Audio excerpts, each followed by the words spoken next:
जब स्टोरेज कर्मचारी ने शराब की बोतल खोली तो उसकी ढक्कन ने छत पर लगे झूमर को जोर से टकरा दिया। झूमर से गिरता हुआ क्रिस्टल ठीक नीचे रखे शीशे को तोड़ गया। तेज कंपन के कारण छत के स्क्रू ढीले पड़ गए, मगर 1500 मीटर की ऊंचाई पर बना यह रेस्टोरेंट फिर भी थोड़ी देर के लिए संतुलन बनाए रखने में सफल रहा।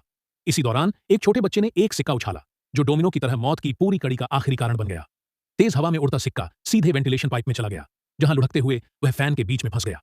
फैन की ब्लेड रुक गई और उसमें जमती ऊर्जा ने सिक्के को इतनी ताकत से बाहर निकाला कि वो जाकर गैस पाइप को भेद गया।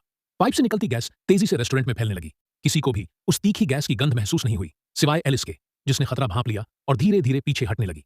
तभी उनके पैरों के नीचे का शीशा अचानक टूट गया और दर्जनों अमीर लोग नीचे गिरने लगे।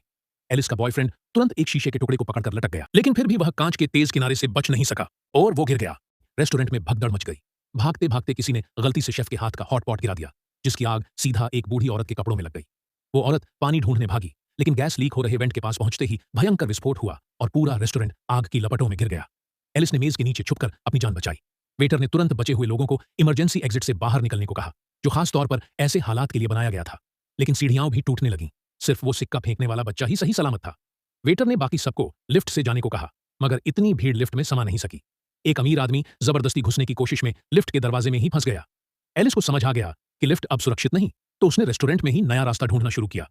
मगर तभी रेस्टोरेंट तेजी से झुकने लगा। लोग बिल्कुल निरीह बकरियों की तरह मौत का इंतजार कर रहे थे। फिर भी जीने की चाह में सबने जो हाथ लगा उसे पकड़ लिया, पर उनका हाथ शीशे के किनारे तक पहुंच गया। अच्छा हुआ कि वो शीशा नहीं टूटा, वरना सबकी जान चली जाती। लेकिन उसी वक्त वो मौत का सिक्का एक पियानो पर गिर गया। सिक्के के रुकते ही पियानो का ढक्कन धड़ाम से बंद हुआ, जो किनारे पर लटके लोगों पर सीधा आ गिरा। फिर पूरा रेस्टोरेंट टूटकर नीचे गिर पड़ा और लगभग सभी लोग मारे गए। सिर्फ एलिस और वो सिक्का फेंकने वाला बच्चा बच पाए। मगर जैसे ही बच्चा बाहर निकला और उसे लगा कि अब वह सुरक्षित है, ऊपर से गिरता पियानो सीधा उस पर आ गिरा। एलिस भले ही जिंदा बच गई, मगर अंदर तक टूट चुकी थी। उसे समझ नहीं आ रहा था कि अब बचेगी कैसे। इसी दौरान उसने देखा वहां एक अजीब सा बच्चा भी था। अपनी दयालुता से मजबूर एलिस ने उसे भी बचाने की ठानी, मगर तभी रेस्टोरेंट फिर से हिलने लगा। एलिस ने एक लंबी छलांग लगाई और दीवार पर जा लटकी। उसका हाथ उसके रिंग में फंसा था, जो उसका आखिरी सहारा बनी। लेकिन उस छोटी सी रिंग में दो लोगों का भार नहीं झेल पाया और दोनों नीचे गिरने लगे। लेकिन जैसे ही एलिस की मौत होने वाली थी, वो अचानक 10 मिनट पहले पहुंच गई। उसका बॉयफ्रेंड उसके सामने बैठा प्रपोज कर रहा था।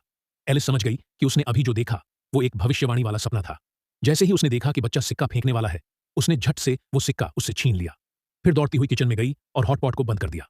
उसके बाद वह स्टेज पर चढ़ गई और सबको शीशे से दूर हटने की चेतावनी दी। लोगों ने नीचे देखा, शीशा सच में टूटने वाला था।